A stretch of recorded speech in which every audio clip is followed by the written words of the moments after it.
చెందిన cine hero Kakani ధర్మ నటించిన రెండో చిత్రం డ్రింకర్ సాయి.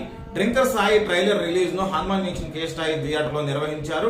ట్రైలర్ అనంతరం ఆయన మీడియాతో మాట్లాడారు. ట్రైలర్ చూసిన ప్రజలు 80% మంది పాజిటివ్ గా రెస్పాండ్ అవగా 20% మంది నెగిటివ్ గా రెస్పాండ్ అవుతున్నారని, వాళ్ళు అనుకున్న రీతిలో ఇబ్బందికరమైనటువంటి సంఘటనలు ఏవి దాంట్లో ఉండవని, కుటుంబ సమేతంగా చూడదగ్గ చిత్రం డ్రింకర్ సాయి అని ఆయన అన్నారు. చిత్రం చూసిన తర్వాత మీరు ప్రతి ఒక్కరు కూడా మాట్లాడాలని, సినిమా థియేటర్ లో ఆ చిత్రాన్ని చూసి మీరందరూ ఆదరించి మమ్మల్ని ఆశీర్వదించాలని ఆయన కోరారు.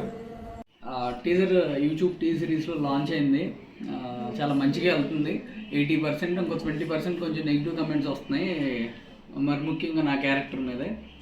నేను ఎక్కడైనా రాసిస్తా, మీరు అది చూసి ఫిక్స్ అవ్వద్దు. సినిమా చూశాక వచ్చి ఈ క్యారెక్టర్ బ్యాడ్ ఇన్ఫ్లుయెన్స్ చేస్తుంది అని మీరు చెప్తే నేను మీరు ఏది చెప్తే చేస్తాను. 100% డ్రింకర్ సాయి అనే క్యారెక్టర్ మంచిగానే ఇన్ఫ్లుయెన్స్ చేస్తుంది, కానీ బ్యాడ్ ఇన్ఫ్లుయెన్స్ చేయదు.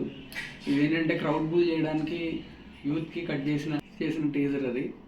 సో అలా అనుకోవద్దు ఆ క్యారెక్టర్ని.